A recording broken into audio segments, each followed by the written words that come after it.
മനുഷ്യത്വത്തെ അതിൻ്റെ പരിമിതികളിൽ നിന്ന് ദൈവത്വത്തിൻ്റെ പരിപൂർണതയിലേക്ക് ഉയർത്താനാണ് ക്രിസ്തു ഭൂമിയിൽ ജാതനായത്. യോഹന്നാൻ ശ്ലീഹയുടെ ലേഖനത്തിൽ പറയുന്നുണ്ട്, കണ്ടാലും എത്ര വലിയ സ്നേഹമാണ് അവിടെ നിന്ന് നമ്മോട് കാട്ടിയത്, നാം ദൈവമക്കളെന്ന് വിളിക്കപ്പെടുന്നു. സ്വയം തന്നെ കുറവുള്ളവരായി തിരിച്ചറിയുന്ന നാം നമ്മുടെ കുറവുകളെയും പരിമിതികളെയും കുറിച്ച് പരിതപിക്കുകയല്ല വേണ്ടത്, ക്രിസ്തുവിലേക്ക് വളരുകയാണ് വേണ്ടത്.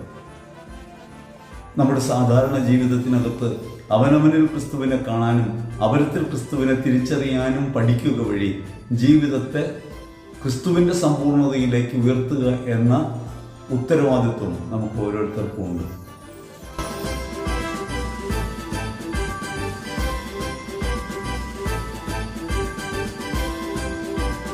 ഈശ്വരേറ്റവും പ്രിയപ്പെട്ടവരെ, തിരുവിഷ്ടം മീഡിയ ചാനലിലേക്ക് ഏവർക്കും ഹൃദയപൂർവ്വം സ്വാഗതം.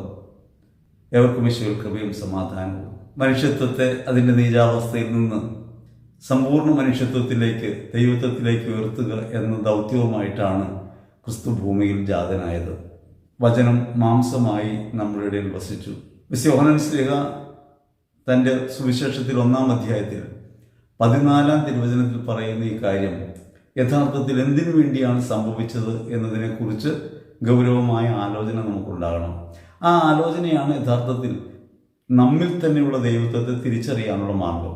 അവിടെ നിന്ന് ഭൂമിയിലേക്ക് വന്നു അരൂപിയായ ദൈവം, അപരിമേയനായ ദൈവം, സർവശക്തനായ ദൈവം. സർവശക്തനും അപരിമേയനും അനന്തകാരുണ്യവാനും എല്ലാറ്റിൻ്റെയും ഉറവിടവുമായ ദൈവം, സമ്പൂർണതയായ ദൈവം ജഡപ്രകാരത്തിൽ വന്ന് പിറക്കുന്നു. നമുക്കൊക്കെ പലപ്പോഴും പരാതിയുള്ളത്, നമ്മൾ മനുഷ്യരല്ലേ, മനുഷ്യത്വത്തിൻ്റെ കുറവുകളും പരിമിതികളും നമ്മെ അത്തരത്തിലൊരു ചിന്തയിലേക്കാണ് കൊണ്ടുപോവുക. നമ്മളൊക്കെ മനുഷ്യരല്ലേ, നമുക്ക് കുറവുകളില്ലേ, പോരായ്മകൾ പറ്റില്ലേ, ഞാൻ മാലാഖയൊന്നുമല്ലല്ലോ, സാധാരണഗതിയിൽ നമ്മൾ പറയുന്ന കാര്യങ്ങളാണ്. മനുഷ്യത്വത്തിൻ്റെ ഈ പരിമിതാവസ്ഥയിലേക്ക് ദൈവം വരുന്നു, മാംസത്തിലേക്ക് വരുന്നു. ആത്മസ്വരൂപനായ ഒരുവൻ മാംസത്തിലേക്ക് വരുന്നതിനർത്ഥം, അല്ലെങ്കിൽ മനുഷ്യനായി ജന്മമെടുക്കുന്നതിൻ്റെ അർത്ഥം എന്താണ്? എന്തിനു വേണ്ടിയാണ് ക്രിസ്തു ഭൂമിയിൽ അവതീർണനായത്? സാധാരണഗതിയിൽ നമ്മൾ പറയും, കുരിശിൽ മരിച്ച് മാനവകുലത്തെ രക്ഷിക്കാൻ വേണ്ടിയാണ് എന്ന് പറയും. അത് തെറ്റൊന്നുമല്ല. പക്ഷേ അങ്ങനെ പറയുമ്പോഴും ഈ മനുഷ്യാവസ്ഥയിലേക്ക് ദൈവം പ്രവേശിക്കുന്നത് മനുഷ്യത്വത്തെ ദൈവമാക്കി മാറ്റാൻ വേണ്ടിയാണ്, അല്ലെങ്കിൽ മനുഷ്യത്വത്തെ ദൈവത്വവുമായി ഉൾച്ചേർക്കാൻ വേണ്ടിയാണ് എന്ന പരമാർത്ഥം തിരിച്ചറിയണം. നമ്മിലുള്ള ദൈവഭാവത്തെ തിരിച്ചറിയാനും സ്വീകരിക്കാനും നമുക്ക് കഴിയണമെങ്കിൽ ദൈവം അപരിമേയതയിൽ നിന്ന് ഈ പരിമിതാവസ്ഥയിലേക്ക് കടന്നു വരുന്നു. അങ്ങനെ മാംസമായി അവിടെ നിന്ന് ഭൂമിയിൽ അവതരിക്കുക വഴി മാംസത്തിനകത്തുള്ള ദൈവാംശത്തെ തിരിച്ചറിയാൻ അവിടെ നമ്മെ പഠിപ്പിക്കുകയാണ്. നമ്മുടെ ശരീരത്തിൽ വസിക്കുന്ന ദൈവത്തെ, നമ്മിൽ ഓരോ നിമിഷവും പ്രവർത്തിക്കുന്ന ദൈവത്തെ നമുക്ക് എത്രത്തോളം തിരിച്ചറിയാനും ആ ദൈവത്തിൻ്റെ മഹിമയ്ക്കൊത്ത വിധം നമ്മുടെ ജീവിതത്തെ പരിവർത്തിപ്പിക്കാനും കഴിയുന്നുണ്ട് എന്നുള്ളത് ഗൗരവമായ ആലോചന വേണ്ട വിഷയമാണ്. സാധാരണ മനുഷ്യരല്ലേ എന്നാണ് നമ്മളെപ്പോഴും പറഞ്ഞുകൊണ്ടിരിക്കുക. നമ്മൾ സാധാരണ മനുഷ്യരല്ല, അസാധാരണ മനുഷ്യരാണ്. സാധാരണയായി ജീവിക്കുന്ന അസാധാരണത്വത്തിലാണ് നമ്മുടെ മഹിമ. ഈ അസാധാരണത്വം ക്രിസ്തുവിലാണ്. സാധാരണ മനുഷ്യൻ്റെ ജീവിത വ്യാപാരങ്ങളുണ്ടല്ലോ, നമ്മൾ എന്ത് കൊടുത്താലും തിരിച്ചു കിട്ടണം. മനുഷ്യാവസ്ഥയുടെ പ്രത്യേകത അതാണ്. ധാതു, സസ്യ, മൃഗ, മനുഷ്യ, ദൈവ സ്വഭാവങ്ങൾ, 5 സ്വഭാവങ്ങളാണ്. ധാതുവിൻ്റെ സ്വഭാവം നമുക്കറിയാം, അത് മൂലകങ്ങളുമായി ബന്ധപ്പെട്ട, പ്രകൃതിയുമായി ബന്ധപ്പെട്ട ഒന്നാണ്.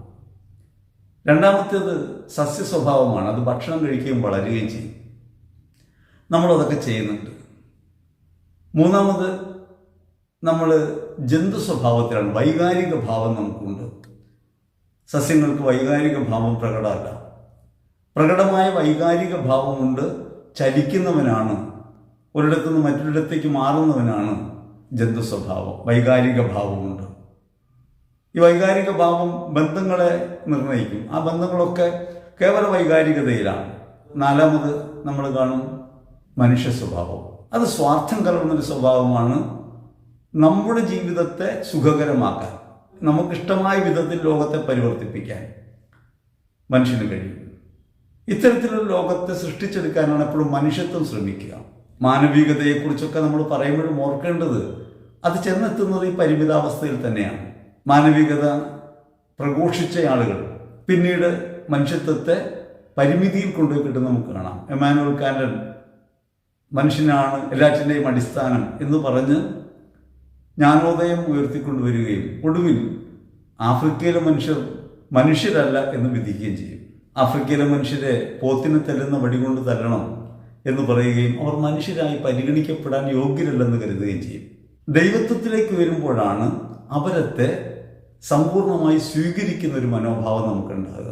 നമ്മിൽ തന്നെയുള്ള ദൈവാംശത്തെ നമുക്ക് എത്രത്തോളം അനുഭവിക്കാൻ കഴിയുന്നുവോ അത്രത്തോളമാണ് അപരത്തിൽ അത് കണ്ടുമുട്ടാൻ പറ്റുക. നമ്മുടെ കണ്ണാടിയാണ് അപരനെന്ന് പറയാം. അവനവനിലുള്ള ദൈവാംശത്തെ തിരിച്ചറിയുന്ന ഒരാൾക്ക് അപരത്തെ നിഷേധിക്കാൻ സാധ്യമല്ല. കാരണം അവനിലും ഈ ദൈവഭാവം അവന് കാണാൻ പറ്റും. അപ്പോൾ ഭൂമിയിലേക്ക് യേശു മനുഷ്യനായി കടന്നു വന്നത്, അല്ലെങ്കിൽ മനുഷ്യനായി ഭൂമിയിൽ ജനിച്ചത്, അവതരിച്ചത് എന്ന് പറയുന്നതിനേക്കാൾ ജനിച്ചത്, ദൈവത്തിൻ്റെ പുത്രൻ മനുഷ്യപുത്രനായിത്തീരുന്നത് മാനവകുലത്തെ മനുഷ്യത്വത്തിൻ്റെ അധമാവസ്ഥയിൽ നിന്ന് മോചിപ്പിക്കാനാണ്, ദൈവിക ഭാവത്തിൽ ജീവിക്കാനാണ്. ഏറ്റവും എളുപ്പത്തിലൊരു കാര്യം പറയാം, നമ്മുടെ ഒരു ഓർമ്മയിൽ നിന്നാണ്. ക്രിസ്മസ് ആഘോഷങ്ങൾക്ക് സാധാരണഗതിയിൽ നമ്മൾ ചെയ്യുന്നത് എന്താണ്? പുത്തനുടുപ്പിടുക, നന്നായിട്ട് ആഘോഷിക്കുക. നന്മയുടെ ദിവസമാണ്, സന്തോഷം നൽകേണ്ട ദിവസമാണ്, മാനവകുലം വിമോചനം പ്രാപിക്കുന്നതിൻ്റെ അടയാളമാണ് ക്രിസ്തു. അപ്പോൾ ക്രിസ്തു ജനനം പ്രധാനപ്പെട്ടൊരു കാര്യം തന്നെയാണ്. അതുകൊണ്ട് പുത്തനുടുപ്പിടുന്നതും സന്തോഷകരമായി ജീവിക്കുന്നതും മോശപ്പെട്ട കാര്യമല്ല. എന്നാൽ നാം ആരെയാണ് കാണാൻ പോകുന്നത്? പിള്ളക്കച്ചയിൽ പൊതിഞ്ഞ ഒരു ശിശുവിനെ, പിള്ളക്കച്ചയിൽ പൊതിഞ്ഞ് പുൽത്തൊട്ടിയിൽ കിടക്കുന്ന ഒരു ശിശുവിനെ കാണാൻ നമ്മൾ പോവാണ്. ഒരു ജനനം കാണാൻ പോവാണ്. കുട്ടി കിടക്കുന്നത് പിള്ളക്കച്ചയിൽ പൊതിഞ്ഞാണ്. ദയനീയാവസ്ഥയിലാണ്, ദരിദ്രാവസ്ഥയിലാണ്. പോകുന്നത് നമ്മളോ ആഡംബരത്തിൽ. നാം ഒരിക്കലും ആഴത്തിൽ അതിനെക്കുറിച്ച് ചിന്തിച്ചിട്ടുണ്ടാവില്ല. മനുഷ്യത്വം ഇപ്രകാരം കീറത്തുണിയിലും കഷ്ടതയിലുമൊക്കെ ആയിരിക്കുമ്പോൾ അവരുടെ മുൻപിൽ നാം ആഡംബരപ്രിയരായി, ആഹ്ലാദചിത്തരായി, സന്തോഷം അനുഭവിക്കുന്നവരായി, നല്ല വസ്ത്രം ധരിക്കുന്നവരായി ഒക്കെ ചെന്ന് നിൽക്കുന്നത് എത്രത്തോളം നീചമായൊരു പ്രവൃത്തിയാണെന്ന് നമ്മൾ ആലോചിക്കാറില്ല.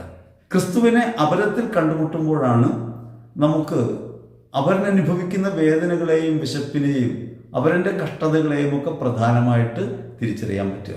അങ്ങനെ ബന്ധപ്പെട്ടൊരു സംഭവമാണ് നിങ്ങളുമായിട്ട് പങ്കുവെക്കുന്നത്. നമുക്കറിയാവുന്ന 7 സഹോദരങ്ങൾ. അവർ സെമിനാരിൽ പഠിക്കുന്ന കുട്ടികളാണ്. അവർ നാട്ടിൽ വന്നു. ക്രിസ്മസ് വെക്കേഷനാണ്. അങ്ങനെ ക്രിസ്മസ് വെക്കേഷൻ വന്നപ്പോൾ അവർക്ക് അവരുടെ വീട്ടിൽ നിന്ന് വസ്ത്രം എടുക്കാനായിട്ട് പൈസ കൊടുത്തു. അന്ന് 2000 ആണ്ടിലൊക്കെയാണ്. ഒരു 1000 രൂപ വെച്ചാണ് ഓരോ കുട്ടികൾക്കും കൊടുത്തത്. അവരുമായി നല്ല സൗഹൃദവും ബന്ധമൊക്കെ പുലർത്തുന്ന ആളായതുകൊണ്ട് അവർ നമ്മളോട് വന്നൊരു കാര്യം പറഞ്ഞു. ഇത്തവണ ക്രിസ്മസിന് പുത്തനുടുപ്പ് എടുക്കുന്നില്ല. ഇത്തവണ ക്രിസ്മസിന് പുത്തനുടുപ്പ് എടുക്കുന്നില്ല എന്ന് മാത്രമല്ല, തങ്ങൾക്കതിനു വേണ്ടി വീട്ടുകാർ നൽകിയ ഈ 1000 രൂപ വെച്ച് ഒന്നിച്ചു ചേർത്ത് വസ്ത്രമില്ലാത്ത കുട്ടികൾക്ക് വസ്ത്രം വാങ്ങിക്കൊടുക്കാൻ തീരുമാനിച്ചു. ക്രിസ്മസ് യഥാർത്ഥത്തിൽ ആഘോഷിക്കപ്പെടുകയാണ്. യുവത്വത്തിൻ്റെ നാളുകളിൽ ഈ ആഹ്ലാദങ്ങളോടും ഈ ആഡംബരങ്ങളോടുമൊക്കെ പ്രിയം തോന്നേണ്ട കുട്ടികൾ സാധാരണ ജീവിതത്തിൽ നിന്ന് മാറി ഒരു സെമിനാരി ജീവിതത്തിലേക്കൊക്കെ പോകുമ്പോൾ വസ്ത്രങ്ങളൊക്കെ പരിമിതമാക്കപ്പെടുന്നുണ്ട്. അതിനിടയ്ക്ക് അവർക്ക് ലഭിക്കുന്ന ഒരു അവസരം വേണ്ടെന്ന് വയ്ക്കാൻ, അത് വസ്ത്രമില്ലാത്ത കുട്ടികൾക്ക് വസ്ത്രം നൽകുന്നതിൽ സന്തോഷിക്കാൻ അവർക്ക് മനസ്സ് കാണിക്കാൻ പറ്റി എന്നുള്ളത് വലിയ കാര്യമാണ്. ഇന്ന് അവരൊക്കെ പുരോഹിതരാണ്. അപ്പോൾ നമ്മൾ മനസ്സിലാക്കേണ്ട ഒരു കാര്യം, നമുക്ക് അവരുടെ സന്തോഷത്തിന് വേണ്ടി സ്വയം ഉപേക്ഷിക്കാനുള്ള ഒരു പ്രേരണയായിട്ട് ക്രിസ്തുജന്മം മാറണം. അത് വേറൊരു കാര്യം തിരിച്ചറിയാൻ നമുക്ക് വ്യക്തമായി ബോധ്യമാവും. 2 കൊരിന്ത്യർ 8:9 പറയും, അവൻ സർവ്വസമ്പന്നനായിരുന്നു, അവൻ ദാരിദ്ര്യത്തിലേക്ക് വന്നു. ഇതിനു വേണ്ടി നമ്മെ സമ്പന്നരാക്കാൻ വേണ്ടി. അപ്പം നമുക്ക് ഒരു ജീവിതം ഉണ്ടാകാൻ വേണ്ടി, നമുക്ക് ഉദ്ധിതാവസ്ഥ ഉണ്ടാകാൻ വേണ്ടി, നമുക്ക് സന്തോഷം ഉണ്ടാകാൻ വേണ്ടി ക്രിസ്തു സ്വയം ഉപേക്ഷിച്ച് ഭൂമിയിലേക്ക് വരികയും തൻ്റെ മഹിമകളൊക്കെ വിട്ട്, ദൈവവുമായുള്ള സമാനത വിട്ട് അവൻ ഭൂമിയിൽ മനുഷ്യനായി ജനിക്കുകയും ചെയ്തു. ഫിലിപ്പിയർ ലേഖനത്തിൽ നമുക്കത് കാണാം. 2-ാം അധ്യായത്തിൽ 4 മുതലുള്ള തിരുവചനങ്ങളിൽ അവിടെ പറയുന്നത്, അവൻ സ്വയം ഉപേക്ഷിച്ചു, ദൈവവുമായുള്ള സമാനത നിലനിർത്തേണ്ടതൊരു കാര്യമായി പരിഗണിച്ചില്ല. നമുക്ക് പ്രത്യക്ഷത്തിലുള്ളതൊരു മാനുഷിക സമാനതയാണ്. എല്ലാവരും ആഘോഷിക്കുന്നു, സമാനമായി നമ്മളും ആഘോഷിക്കുന്നു, നമ്മളുമൊക്കെ എല്ലാവരെയും പോലെയുമല്ലേ എന്നാണ് നമ്മൾ ചിന്തിക്കുക. ഈ സാധാരണത്വത്തെ വിട്ട് ഈ ആഘോഷത്തിൻ്റെ മർമ്മത്തിലേക്ക് തൊടാൻ കഴിയുന്ന തരത്തിൽ പ്രവർത്തിക്കാനാകുന്നു എന്നുള്ളത് പ്രധാനപ്പെട്ട കാര്യമാണ്. ആ 7 ചെറുപ്പക്കാർ അടയാളപ്പെടുത്തിയ ഒരു പ്രധാനപ്പെട്ട കാര്യം, നമ്മുടെ ഇടയിൽ സന്തോഷം അനുഭവിക്കാൻ കഴിയാത്ത, ക്രിസ്തുജനനത്തിൻ്റെ ആഹ്ലാദത്തിൽ പങ്കുചേരാൻ പറ്റാത്ത, ജീവിതം മറ്റുള്ളവരുമായി തട്ടിച്ചു നോക്കുമ്പോൾ താഴേക്കിടയിലായി അനുഭവപ്പെടുന്ന, വീണുപോയവരായി വ്യഥിതരായി കണക്കാക്കപ്പെടുന്ന തങ്ങളുടെ ജീവിതത്തിലേക്ക് ഒരു സന്തോഷം കടന്നു വരുന്ന അനുഭവമാക്കി മാറ്റാൻ സ്വന്തം താല്പര്യത്തെ വേണ്ടെന്ന് വയ്ക്കാൻ കഴിയുന്നു. ഇത് ഒരു കാര്യം വെളിപ്പെടുത്തുന്നുണ്ട്, മാനുഷികതയുടെ സമാനതയിൽ നിന്ന് നമ്മെ വിമോചിപ്പിക്കുന്നവനാണ് ക്രിസ്തു. ആഘോഷങ്ങളും ആഹ്ലാദങ്ങളും ഒന്നും വേണ്ടെന്ന് പറയുകയല്ല. ഈ ആഹ്ലാദങ്ങളിലും ഈ ആഡംബരങ്ങളിലും ഒക്കെ മുഴുകിപ്പോകുന്ന സമയത്ത് നാം അവഗണിച്ചു പോകുന്ന ഈ മനുഷ്യർക്ക് വേണ്ടിയാണ്, അല്ലെങ്കിൽ ഈ ലോകത്തിലെ സന്തോഷങ്ങളിലൊന്നും ഭാഗഭാഗിത്വമില്ലാതായി പോകുന്ന, ഈ ലോകത്തിലെ സൗഭാഗ്യങ്ങളിൽ ഭാഗഭാഗിത്വമില്ലാതായി പോകുന്ന മനുഷ്യർക്ക് വേണ്ടിയാണ് ക്രിസ്തു ഭൂമിയിൽ ജനിച്ചത്. അങ്ങനെയെങ്കിൽ ആ ക്രിസ്തു എന്നിൽ ഒരു ജനനാനുഭവമായി മാറണമെങ്കിൽ ഞാൻ എൻ്റെ സമാനതയെ കൈവിടണം.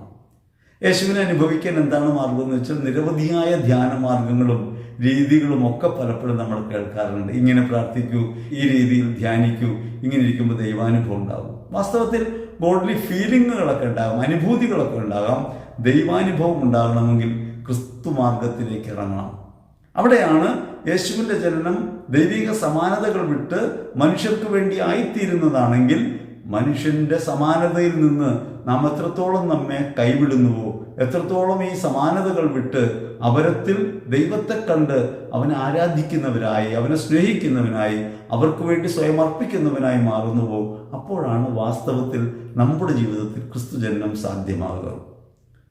യേശുവിൻ്റെ ജനനം ആഘോഷിക്കുക എന്ന് വെച്ചാൽ, യേശു എങ്ങനെയാണ് ഭൂമിയിൽ വന്ന് പിറന്നത്, അவ்விധം നമ്മുടെ ജീവിതത്തിൻ്റെ സാധാരണത്വങ്ങളെ അസാധാരണമായ ഒരു ദൈവസ്നേഹാനുഭവത്തിലേക്ക് നമുക്ക് ഉയർത്താൻ കഴിയണം. നാം ദൈവമക്കളാണെന്നാണ് നാം വിശ്വസിക്കുന്നത്. 1 യോഹന്നാൻ 3:1 വചനം പറയാണ്, കണ്ടാലും എത്ര വലിയ സ്നേഹമാണ് അവിടുന്ന് നമ്മോട് കാണിച്ചത്, നാം ദൈവമക്കളെന്ന് വിളിക്കപ്പെടുന്നു. ഇങ്ങനെ നമ്മോട് സ്നേഹം കാട്ടുന്ന, നമ്മെ സ്വീകരിക്കുന്ന, നമ്മെ വിശ്വസിക്കുന്ന ഒരു മനോഭാവം അപരത്തോട് പുലർത്താൻ കഴിയുമ്പോഴാണ് നമ്മുടെ സാധാരണ ജീവിതത്തിനകത്ത് അസാധാരണമായ ദൈവിക വെളിച്ചം നമുക്ക് അനുഭവിക്കാൻ പറ്റുക. ദൈവം മനുഷ്യനായി ഭൂമിയിലേക്ക് വരിക എന്ന് വെച്ചാൽ അതൊരു ചെറിയ കാര്യമല്ല. ദൈവികമായ സമ്പൂർണതയിൽ നിന്ന് ഒരു പരിമിതാവസ്ഥയിലേക്ക് ദൈവം ഇറങ്ങി വരിക. എന്തിനു വേണ്ടിയാണ് ദൈവം അങ്ങനെ വന്ന് ഭൂമിയിൽ പിറക്കുന്നത്? അത് മനുഷ്യത്വത്തെ ദൈവത്വത്തിലേക്ക് ഉയർത്താൻ വേണ്ടിയാണ്, മണ്ണിനെ വിണ്ണോളം എത്തിക്കാൻ വേണ്ടിയാണ്. നമ്മൾ സാധാരണ കണക്കിലൊക്കെ പറയുമല്ലോ, വചനം മാംസമായി ഭൂമിയിൽ അവതരിച്ചത് മാംസത്തെ വചനമാക്കി മാറ്റാൻ വേണ്ടിയാണ്. ദൈവം മനുഷ്യനായി പിറന്നത് മനുഷ്യനെ ദൈവമാക്കാൻ വേണ്ടിയാണ്. അതുകൊണ്ടാണ് യോഹന്നാൻ ശ്ലീഹ 10:35 പറയുന്നത്, ദൈവത്തിൻ്റെ വചനം ആരുടെ അടുക്കലേക്ക് വന്നുവോ അവരെ അവൻ ദൈവങ്ങളെന്ന് വിളിച്ചു. അങ്ങനെ ദൈവിക സമാനതയിലേക്ക് നമ്മെ ഉയർത്താൻ വേണ്ടിയാണ് സർവശക്തനും സമ്പൂർണനുമായ ദൈവം ബലഹീനനും പരിമിതനുമായ മനുഷ്യൻ്റെ ജീവാവസ്ഥയിലേക്ക് കടന്നു വന്നത്. ഇത് ആദ്യം നമ്മൾ അംഗീകരിക്കണം. നമ്മുടെ കുറവിലേക്കും പോരായ്മയിലേക്കും ക്രിസ്തു ഇറങ്ങി വന്നത് ക്രിസ്തുവിൻ്റെ സമ്പൂർണതയിലേക്ക് നമ്മെ നയിക്കാൻ വേണ്ടിയാണ്, ഭാവാത്മകമായ ലോകത്തേക്ക് നമ്മെ കൊണ്ടുപോകാൻ വേണ്ടിയാണ്, സാധാരണത്വങ്ങളെ കൈവിടാൻ വേണ്ടിയാണ്. ഈ സാധാരണത്വങ്ങളെ കൈവിടാൻ ആത്മാവിനാലേ നമുക്ക് കഴിയൂ. അതുകൊണ്ട് അവിടുന്ന് പരിശുദ്ധാത്മാവിനെ നമുക്ക് നൽകി, വീണ്ടും ജനനം നൽകി. നാം ഓരോരുത്തരും മാമുദീസ വഴി ഈ വീണ്ടും ജനനം അനുഭവിക്കുന്നവരാണ്. മാമുദീസയിലാണ് വീണ്ടും ജനനം നാം അനുഭവിക്കുന്നത്. സാധാരണ മനുഷ്യപ്രകൃതിയിൽ ജനിച്ച നാം കേവല മനുഷ്യപ്രകൃതിയുടെ ഈ പരിമിതാവസ്ഥകളിൽ നിന്ന് ദൈവരാജ്യത്തിലെ അംഗങ്ങളായി മാറുന്ന മാമുദീസ വഴി പരിവർത്തിതമാക്കപ്പെടുന്നുണ്ട്, വീണ്ടും ജനിക്കുന്നുണ്ട്. ക്രിസ്തുവിനാണ് നാം ഇപ്പോൾ. മനുഷ്യത്വത്തിൻ്റെ സാമാന്യതയിൽ നിന്ന് ആത്മാവിനാൽ ജനിക്കുന്നവരായി നമ്മൾ മാറുമ്പോൾ ആത്മാവിൻ്റെ സ്വഭാവത്തിലേക്ക് നാം കടന്നു നിൽക്കാൻ വിളിക്കപ്പെടുക. സാധാരണ മനുഷ്യത്വത്തിൽ ജനിച്ചു, സാധാരണ മനുഷ്യരല്ലേ എന്ന പതിവ് പല്ലവി ഉപയോഗിക്കാൻ നമുക്ക് അവകാശമില്ല. അല്ലെങ്കിൽ അത്തരം പ്രയോഗങ്ങൾ അബദ്ധങ്ങളാണ് എന്നൊരു കാര്യമാണ് ഈ ഓർമ്മിപ്പിക്കുന്നത്. ഈ ഓർമ്മ നമ്മുടെ ഉള്ളിൽ എത്രത്തോളം ഉണ്ടാകുന്നുവോ അത്രത്തോളം നമ്മുടെ പ്രവൃത്തിയിൽ, നമ്മുടെ ജീവിത പ്രവർത്തനങ്ങളിൽ, മറ്റുള്ളവരുമായുള്ള ബന്ധങ്ങൾക്കകത്തൊക്കെ നമുക്ക് ക്രിസ്തുഭാവത്തെ വെളിപ്പെടുത്തുന്നവരായി ജീവിക്കാൻ ബാധ്യതയുണ്ടാവും. യേശുവിനെ അറിഞ്ഞു സ്വീകരിക്കുക എന്ന് പറയുന്നത് അതുകൊണ്ടാണ്. കേവല അറിവിൽ സ്വീകരിക്കുക എന്നതല്ല. പുസ്തകം വായിച്ച് പഠിച്ച് വിശുദ്ധ ഗ്രന്ഥം പഠിച്ച് യേശു ദൈവമാണെന്ന് തിരിച്ചറിഞ്ഞ് എന്നാൽ യേശുവിനെ സ്വീകരിക്കുക എന്ന നിലയ്ക്കല്ല. യേശുവിനെ ദൈവത്വത്തിൽ തിരിച്ചറിയുകയും മനുഷ്യത്വത്തിൽ അവിടുത്തെ വാസത്തെ മനസ്സിലാക്കുകയും തിരിച്ചറിഞ്ഞ് അനുഭവിക്കുകയും ചെയ്യുന്ന ഒരവസ്ഥയിലേക്ക് വരികയാണ്. ഇമേഴ്സിംഗ് നോളേജ്, അറിവിൽ മുങ്ങുക. അറിവുണ്ടായിട്ട് മുങ്ങുക എന്നല്ല, അറിവിൽ മുങ്ങുക. അങ്ങനെ ഈ അറിവിൽ മുങ്ങി യേശുവിനെ നമ്മുടെ ഹൃദയത്തിൽ സ്വീകരിക്കുകയും കൊളോസ്യർ 1:27 പറയുന്നത് പോലെ മഹത്വത്തിന്റെ പ്രത്യാശയായവൻ അകമയുണ്ടെന്ന ബോധ്യത്തിൽ നമ്മൾ എത്തിച്ചേരുകയും ചെയ്യുമ്പോൾ അപരത്തിലുള്ള ക്രിസ്തുവിനെ, അവർ തിരിച്ചറിയാത്ത ക്രിസ്തുവിനെ തിരിച്ചറിയുന്നവരായി ജീവിക്കാൻ നമുക്ക് പറ്റും. ഈ ലോകത്ത് എല്ലാ മനുഷ്യരും ദൈവമക്കളാണ്, പക്ഷെ അവരത് തിരിച്ചറിയുന്നില്ല. അങ്ങനെ തിരിച്ചറിയാത്ത സകല മനുഷ്യരിലും ക്രിസ്തുവിനെ തിരിച്ചറിയാനുള്ള ഉൾക്കണ്ണ് തുറന്ന് ജീവിതത്തെ ക്രിസ്തു വീക്ഷണത്തിൽ കണ്ടെത്താൻ നമുക്ക് കഴിയുമ്പോഴാണ് ക്രിസ്തു ജനനം നമുക്ക് അനുഭവമായിട്ട് മാറുക. അപ്പോഴാണ് അവരൻ്റെ വേദനകൾ നമുക്ക് പ്രധാനപ്പെട്ടതായി മാറുക, അവരൻ്റെ വിശപ്പ് പ്രധാനപ്പെട്ടതായി മാറുക. നോമ്പ് കാലഘട്ടമൊക്കെ കഴിഞ്ഞ് ആഘോഷങ്ങളിലേക്ക് കിടക്കുമ്പോൾ വിഭവസമൃദ്ധമായ ഭക്ഷണമേശകളിലേക്ക് നമ്മൾ എത്തുമ്പോൾ ഓർക്കണം, ഒരു നേരത്തെ ഭക്ഷണമില്ലാതെ വലയുന്ന അനേകം ആളുകൾ നമ്മുടെ ചുറ്റുവട്ടത്തുണ്ട്. നമുക്ക് പുറമെയൊക്കെ പിശാചാണ്. ക്രിസ്മസിന് പിശാചിനെ കുറിച്ച് ഓർക്കണം, പിശാച് വാതിക്കൽ തന്നെ ഉണ്ടെന്നാണ് ഒരു പ്രഘോഷണത്തിൽ നമ്മൾ ഈ ഇടയ്ക്ക് കേൾക്കാനിടയായത്.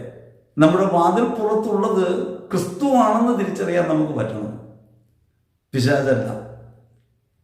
ഈ ആഡംബരങ്ങളും ആഘോഷങ്ങളും ഒക്കെ പിശാച് പ്രേരിപ്പിച്ചിട്ടാണ് നമ്മൾ ചെയ്യുന്നതെന്ന് കരുതണ്ട. ഇതൊക്കെ മനുഷ്യന്റെ പ്രകൃതമാണ്. ഭൗതികതയിൽ വേരൂന്ന മനുഷ്യൻ തൻ്റെ ജീവിതത്തിലെ സന്തോഷങ്ങളെ കണ്ടെത്തുന്നത് എപ്പോഴും ഭൗമിക ലോകത്തായിരിക്കും, ഭൗതിക പ്രപഞ്ചത്തിലായിരിക്കും. ഭൗമിക വസ്തുക്കളിലും ലോകത്തിൻ്റെ സന്തോഷങ്ങളിലും നമ്മൾ പെട്ടുപോകുന്നത് യഥാർത്ഥ സന്തോഷം നമുക്ക് അനുഭവിക്കാൻ കഴിയാത്തത് കൊണ്ടാണ്. ക്രിസ്തു നമ്മുടെ അകമയെന്ന ബോധ്യം നമുക്കില്ലാത്തത് കൊണ്ടാണ്. അപരത്തിൽ ക്രിസ്തുവിനെ കണ്ടുമുട്ടാനും അവൻ്റെ ക്ലേശങ്ങളിൽ ഭാഗമാക്കാകുക വഴി മാത്രമേ ക്രിസ്തുവിനെ നമുക്ക് അനുഭവിക്കാൻ കഴിയൂ എന്ന യാഥാർത്ഥ്യം തിരിച്ചറിയാത്തത് കൊണ്ടാണ്. രണ്ട് തരം സന്തോഷങ്ങളുണ്ട്. ഒന്ന് ആർജിക്കുമ്പോഴുള്ള സന്തോഷം, സ്വന്തമാക്കുമ്പോഴുള്ള സന്തോഷം. ഒന്ന് കൊടുക്കുമ്പോഴുള്ള സന്തോഷം. ഭക്ഷണം കഴിക്കുമ്പോഴുള്ള സന്തോഷം, ഭക്ഷണം കൊടുക്കുമ്പോഴുള്ള സന്തോഷം. ഏത് സന്തോഷമാണ് കൂടുതൽ മേന്മയുള്ളത്, ഹൃദയത്തിൽ ആനന്ദം നൽകുന്നത്? അത് ഭക്ഷണം കൊടുക്കുമ്പോഴുള്ള സന്തോഷമാണ്. വിശക്കുന്ന ഒരുവന് നമ്മുടെ കയ്യിലുള്ള ഭക്ഷണം കൊടുത്ത് അവനത് ആസ്വദിക്കുകയും സ്വീകരിക്കുകയും ചെയ്യുന്നത് കണ്ടു നിൽക്കുമ്പോൾ നാം നഷ്ടപ്പെടുത്തിയ ഭക്ഷണം നമുക്കൊരു വിരുന്നായിട്ട് ഹൃദയത്തിൽ മാറും. അത് ദൈവത്തിൻ്റെ സ്നേഹം ജനിപ്പിക്കുന്നതായിട്ട് മാറും, ആനന്ദകരമായ അനുഭവമായിട്ട് മാറും. ഭക്ഷണം സന്തോഷമാണ് നൽകുന്നതെങ്കിൽ ഭക്ഷണം കൊടുക്കുന്നത് ആനന്ദം നൽകുന്ന കാര്യമാണ്, അത് നഷ്ടപ്പെടില്ല. കഴിക്കുന്ന ഭക്ഷണം നൈമിഷികമായ ഒരു സന്തോഷത്തെ ജനിപ്പിക്കും, കൊടുക്കുന്ന ഭക്ഷണം ആനന്ദത്തെ ജനിപ്പിക്കും. ഒരു പുതിയ വസ്ത്രമിട്ടാൽ ആ വസ്ത്രം നമുക്ക് സന്തോഷം നൽകും. ഒക്കേഷണലി അത് ഭയങ്കരമായിട്ട് നമുക്ക് സന്തോഷകരമായിരിക്കും. ആ ഓർമ്മ പോലും നമ്മെ സന്തോഷിപ്പിച്ചേക്കാം. പക്ഷേ ആ വസ്ത്രം പഴകും, ആ സന്തോഷം പഴകും. എന്നാൽ നാം നമ്മുടെ ജീവിതത്തിൽ മറ്റൊരാൾക്ക് വസ്ത്രമില്ലാത്തപ്പോൾ അവന് വേണ്ടി നമുക്കുള്ളത് പങ്കുവെച്ച് കഴിയുമ്പോൾ, അല്ലെങ്കിൽ നമ്മുടെ കയ്യിലുള്ളത് കൊടുത്തു കഴിയുമ്പോൾ, നഷ്ടപ്പെടുത്തി കഴിയുമ്പോൾ ഹൃദയത്തിലുണ്ടാകുന്ന ആനന്ദം ഒരിക്കലും നഷ്ടപ്പെടാത്ത ഒരു ദൈവസ്നേഹാനുഭവത്തിലേക്ക് നമ്മെ നയിക്കും. അതുകൊണ്ട് ആഘോഷങ്ങൾ ഭൗമികമായി നടക്കുന്നു എന്നുള്ളത് നമ്മുടെ പരിമിതാവസ്ഥയാണ്, മാനുഷിക പ്രകൃതത്തിൻ്റെ ഭാഗമാണ്. അത് മനുഷ്യത്വത്തിൽ വരെ എത്തുന്നുള്ളൂ, ദൈവഭാവത്തിലേക്ക് എത്തുന്നില്ല. ക്രിസ്തുഭാവത്തിലേക്ക് എത്തുമ്പോൾ മാത്രമേ ആനന്ദമുണ്ടാവൂ. സച്ചിത് ആനന്ദരൂപനാണ് ദൈവം എന്ന് പറയും. എപ്പോഴും സന്തോഷമുള്ളവനാണ് ദൈവം. ദൈവത്തിൻ്റെ സന്തോഷം അസ്തമിക്കാത്ത സന്തോഷമാണ്. ദൈവത്തിൻ്റെ സന്തോഷം എന്താണ്? ദൈവത്തിൻ്റെ സന്തോഷം കൊടുക്കലാണ്. പ്രണയം തന്നെയും കൊടുക്കലാണ്, നേടലല്ല. എന്തെങ്കിലും നേടിയെടുക്കുമ്പോഴുള്ള സന്തോഷമല്ല. സാധാരണ നമ്മൾ പ്രണയങ്ങളിലും സ്നേഹത്തിലും ഒക്കെ അനുഭവിക്കുന്നത് നമ്മെ സ്നേഹിക്കുമ്പോൾ സന്തോഷം അനുഭവിക്കുന്നു. എന്നൊരു സന്തോഷമാണ്, എല്ലാവരും നമ്മെ സ്നേഹിക്കുന്നു, നൈമിഷികമാണ്. എന്നാൽ നാം കൊടുക്കുന്നു, നാം സ്നേഹിക്കുന്നു, അളവില്ലാതെ സ്നേഹിക്കുന്നു, പരിമിതിയില്ലാതെ സ്നേഹിക്കുന്നു, നമുക്കെല്ലാവരെയും സ്നേഹിക്കാൻ കഴിയുന്നു എന്ന് വന്നാൽ നമ്മുടെ ഹൃദയം അനുഭവിക്കുന്ന ആനന്ദം നിർവ്യാജമായതും ഒരിക്കലും നഷ്ടപ്പെട്ടു പോകാത്തൊന്നുമാണ്. ദൈവത്തിൻ്റെ സന്തോഷം ഒരിക്കലും നഷ്ടപ്പെടുന്ന സന്തോഷമല്ല, അത് ആനന്ദമാണ്. ആ ആനന്ദത്തിലേക്കാണ് നാം വിളിക്കപ്പെടുന്നത്. ഇത് അനുഭവിക്കണമെങ്കിൽ നാം മനുഷ്യത്വത്തിൻ്റെ പരിമിതികളെ കൈവിടണം. അങ്ങനെ നമ്മുടെ പരിമിതികളെ കൈവിടുന്നതാണ് ദൈവഭാവം. മാനുഷിക ഭാവത്തിലാണ് എല്ലാം ആർജിച്ചെടുക്കുക, നേടുക എന്നുള്ള സ്വഭാവം. അങ്ങനെ നേടാൻ നമ്മൾ ശ്രമിക്കുമ്പോൾ നമ്മൾ ലോകത്തേക്ക് തിരിയുന്നു, ലോക സന്തോഷങ്ങളിൽ മുഴുകുന്നു, ദൈവത്തെ കൈവിടുന്നു. ദൈവത്തെ കൈവിടുന്ന, ദൈവത്തെ തിരിച്ചറിയാതെ പോകുന്ന ഈ അഭാവാവസ്ഥ, അല്ലെങ്കിൽ ദൈവത്തെ അനുഭവിക്കാൻ കഴിയാതെ പോകുന്ന ഈ അവസ്ഥ, വെളിച്ചത്തെ നഷ്ടപ്പെടുന്ന അവസ്ഥയാണ്, ഇരുട്ടിന് ഇടമുള്ള അവസ്ഥയാണ്. അപ്പോൾ ഹൃദയം തിന്മയിലേക്ക് ചാഞ്ഞിരിക്കും, സ്വന്തം സ്വാർത്ഥത്തിൽ കുടുങ്ങിപ്പോകും. സ്വാർത്ഥത്തിൽ കുടുങ്ങുമ്പോൾ പൈശാചികത പ്രലോഭിപ്പിക്കും. അതല്ലാതെ ലോകസന്തോഷങ്ങളൊക്കെ പിശാചിൻ്റെയാണ് എന്ന് പറയാൻ കഴിയില്ല. ഈ ലോകത്തുള്ള എല്ലാ സന്തോഷങ്ങളും പിശാചിൻ്റെയാണ്, അതുകൊണ്ട് ഗുഹയിലേക്ക് പോകാമെന്നല്ല. ക്രൈസ്തവമായ ആചാരങ്ങളിലും ആഘോഷങ്ങളിലും ഒക്കെ കാണുന്ന ആഘോഷത്തിൻ്റെ അർത്ഥം എന്തെന്ന് തിരിച്ചറിയാതെ ആഘോഷങ്ങളിൽ മുഴുകിപ്പോകുമ്പോൾ കേവലാഘോഷങ്ങളിൽ മുഴുകിപ്പോകുന്നു. അങ്ങനെ പണം ചെലവഴിച്ച് സന്തോഷമുണ്ടാക്കാമെന്ന കേവല ധാരണയെ തിരിച്ചറിയണം. അങ്ങനെ ആനന്ദമുണ്ടാക്കാൻ കഴിയില്ല, സ്ഥായീ ഭാവമുള്ളതല്ല. ഇപ്പം തന്നെ നമുക്കറിയാം, വീടുകളിലൊക്കെ എത്രമാത്രം നക്ഷത്രങ്ങളും വൈദ്യുത വിളക്കുകളും പുൽക്കൂടുകളും ഒക്കെ നമ്മൾ ഒരുക്കുന്നുണ്ട്. ഈ പറഞ്ഞ തീയതി കഴിഞ്ഞാൽ, ഈ തിരുനാളാഘോഷം കഴിഞ്ഞാൽ പിന്നെ ഇതൊരു ഭാരമാണ്. ഇതിന് ചുമക്കണം. അടുത്ത വർഷം ഇത് വേണ്ട, അടുത്ത വർഷം പുതിയതാണ് വേണ്ടത്. ഇതിനി എന്ത് ചെയ്യും? അപ്പോൾ നമ്മൾ ഈ സന്തോഷം ഭാരമായിട്ട് അനുഭവിക്കുന്നു. വിഭവസമൃദ്ധമായ മേശയിൽ നമ്മൾ ഭക്ഷണം കഴിക്കുന്നു, എന്തൊരു സന്തോഷം. കുറച്ച് കഴിയുമ്പോൾ നമുക്ക് അസ്വസ്ഥതയാകുന്നു. കാരണം എന്താണ്? നമ്മൾ തേടുന്നത് ഭൗതികതയിലാണ്. ഈ ഭൗതികതയിൽ അന്വേഷിക്കാതെ ആന്തരികാർത്ഥത്തിലേക്ക് തിരിയാൻ നമുക്ക് കഴിയണം. വചനം മാംസമായി ഭൂമിയിൽ അവതരിച്ചത് മാംസമായ നമ്മെ, മാംസത്തിൻ്റെ സ്വരൂപത്തെ അല്ലെങ്കിൽ കേവല മനുഷ്യത്വത്തെ ദൈവത്തിലേക്ക് ഉയർത്താൻ വേണ്ടിയാണ്. ഈ ദൈവികതയിലേക്ക് ഉയരാൻ കഴിയണമെങ്കിൽ അവനവനിലുള്ള ക്രിസ്തുവിനെ തിരിച്ചറിയാൻ ആദ്യം കഴിയണം. ഞാൻ കേവല മനുഷ്യനല്ല, സാധാരണ മനുഷ്യനല്ല, സാധാരണമായ മനുഷ്യത്വത്തിൽ അസാധാരണമായ ദൈവത്തെ തിരിച്ചറിഞ്ഞ ആളാണ് എന്ന ബോധം നമുക്കുണ്ടാകണം. അങ്ങനെയാണ് നാം മാമോദീസ സ്വീകരിച്ചത്, വീണ്ടും ജനിച്ചത്. ക്രിസ്തുവിൽ നാം വീണ്ടും ജനിച്ചു.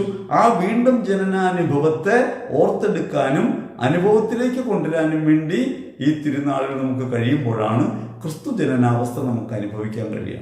അങ്ങനെ അല്ലെങ്കിൽ ഈ തിരുനാളും കടന്നു പോകും. ഓരോ ദിനങ്ങളും കൊഴിഞ്ഞു പോകുന്നത് പോലെ ക്രിസ്മസ് ദിനവും കൊഴിഞ്ഞു പോകും. ക്രിസ്തുമസ് എന്നേക്കുമുള്ള ആഘോഷമാണ്. ദൈവം ഭൂമിയിൽ മനുഷ്യനായി പിറന്നു എന്നുള്ളതാണ്. മനുഷ്യനായി രൂപാന്തരപ്പെട്ടു വരികയല്ല, പിറക്കാണ് ചെയ്തത്. ദൈവത്തിൻ്റെ പുത്രൻ മനുഷ്യനായി ജനിച്ചു. നമ്മൾ ഓരോരുത്തരും ദൈവത്തിൻ്റെ മക്കളാകാൻ വേണ്ടി, അല്ലെങ്കിൽ ദൈവമക്കളുടെ അനുഭവത്തിലേക്ക് വരാൻ വേണ്ടി, മനുഷ്യത്വത്തിൻ്റെ പ്രകൃതത്തിൽ നിന്ന് ദൈവത്വത്തിൻ്റെ അപരിമേയമായ സ്വഭാവത്തിലേക്ക് നമ്മൾ മാറാൻ വേണ്ടി. അതുകൊണ്ട് നമ്മുടെ പ്രവൃത്തികളെയും സ്വഭാവത്തെയൊക്കെ പരിശോധിക്കണം. ക്രിസ്തുഭാവം എത്രത്തോളം നമുക്കുണ്ട് എന്ന് പരിശോധിക്കണം. അപരത്തിൽ ക്രിസ്തുവിനെ എത്രത്തോളം കാണാൻ കഴിയുന്നു എന്ന് പരിശോധിക്കണം. ഇങ്ങനെയൊരു പരിശോധനയും ആലോചനയും ക്രിസ്തുവിനെ ഹൃദയത്തിൽ സ്വീകരിക്കാനുള്ള ദാഹവുമാണ് യഥാർത്ഥത്തിൽ ക്രിസ്മസ് നമുക്ക് പകർന്നു നൽകേണ്ടത്. ഈ ഒരു ബോധത്തോടെയൊക്കെയാണോ ക്രിസ്മസ് ആഘോഷങ്ങളിൽ പങ്കുചേരുന്നത് എന്ന് ആലോചിക്കണം. ക്രിസ്മസിന് മിക്കവാറും എല്ലാ ആളുകളും കുട്ടികളായിട്ട് മാറും. കുട്ടികളുടെ സ്വഭാവം വരും. വർണ്ണങ്ങളോടും വിളക്കുകളോടും നക്ഷത്രങ്ങളോടും പുൽക്കൂടുകളോടും ഒക്കെ താല്പര്യമുള്ളവരായിട്ട് മാറും. എത്ര പ്രായമുള്ളവരും ഈ പുൽക്കൂട് എടുക്കുന്നതിലൊക്കെ സന്തോഷം കണ്ടെത്താൻ തുടങ്ങും. കുട്ടിത്വത്തിലേക്ക് വരുന്നുണ്ട്. യഥാർത്ഥത്തിൽ ദൈവത്തിൻ്റെ പുത്രൻ എന്ന ഒരു ശിശുത്വത്തിലേക്ക്, ആധ്യാത്മിക ശിശുത്വത്തിലേക്ക് നമുക്ക് വരാൻ കഴിഞ്ഞാൽ, മറ്റുള്ളവരുടെ സന്തോഷത്തിൽ നമ്മുടെ സന്തോഷത്തെ കണ്ടെത്താൻ നമുക്ക് കഴിഞ്ഞാൽ യഥാർത്ഥത്തിൽ ക്രിസ്തുഭാവം നമുക്ക് കൈവന്നു, അല്ലെങ്കിൽ ക്രിസ്തുഭാവം നാം അനുഭവിക്കുന്നു എന്ന് പറയാൻ പറ്റും. അപ്പോൾ കേവല അനുഭൂതിയിലല്ല ദൈവത്തെ തിരിച്ചറിയേണ്ടത്, ജീവിതാനുഭവങ്ങളിലാണ്. വിശക്കുന്നവർക്ക് ഭക്ഷണവും ദാഹിക്കുന്നവർക്ക് കുടിനീരും വസ്ത്രമില്ലാത്തവർക്ക് വസ്ത്രവും പാർപ്പിടമില്ലാത്തവർക്ക് വസതിയുമൊക്കെയായി മാറുന്ന ക്രിസ്തുഭാവത്തെ ഹൃദയത്തിൽ തിരിച്ചറിയാൻ, ഇതൊക്കെ നമ്മിലുള്ള ഭാവങ്ങളാണ്. അനന്തമായ കാരുണ്യം നമ്മിലൂടെയാണ് ഈ ലോകത്ത് അവതരിക്കേണ്ടത്. അതുകൊണ്ട് എൻ്റെ സ്വർഗസ്ഥനായ പിതാവ് കരുണയുള്ളവരായിരിക്കുന്നത് പോലെ നിങ്ങളും കരുണയുള്ളവരായിരിക്കുകയും കാരുണ്യത്തിൻ്റെയും സ്നേഹത്തിൻ്റെയും ഭാവം ജീവിതത്തിൽ ഉയർത്തിപ്പിടിക്കാൻ, സ്വാർത്ഥത്തിലും അഹത്തിലും കുടുങ്ങിപ്പോകുന്ന ജീവിതാവസ്ഥയെ ദൈവസ്നേഹത്തിൻ്റെ അപരിമേയമായ തലത്തിലേക്ക്, അനന്തകാരുണ്യത്തിൻ്റെയും അനുകമ്പയുടെയും മനോഭാവത്തിലേക്ക് ഉയർത്താൻ ആഘോഷങ്ങളിലല്ല, ആഘോഷങ്ങളുടെ അകക്കാമ്പായ ക്രിസ്തുജനനത്തെ അവനവനിൽ അനുഭവിക്കാനും ജീവിതത്തെ ആഘോഷമാക്കാനും ക്രിസ്മസ് നമുക്ക് ബലം നൽകട്ടെ എന്ന് ഹൃദയപൂർവ്വം നമുക്ക് പ്രാർത്ഥിക്കാം. തിരുനാളിനായുള്ള ഒരുക്കങ്ങളുടെ ദിവസങ്ങളിലാണ്. ഈ ദിവസങ്ങളിൽ ഓർത്തു വയ്ക്കണം, പണം കൊണ്ട് സന്തോഷം നേടാനല്ല ശ്രമിക്കേണ്ടത്, സമ്പത്ത് കൊണ്ടല്ല നമ്മുടെ ജീവിതം ധന്യമാകുന്നത്. അവരത്തിൽ നമ്മെ തന്നെയും ക്രിസ്തുവിനെയും തിരിച്ചറിഞ്ഞുകൊണ്ട് ജീവിക്കുമ്പോഴാണ്.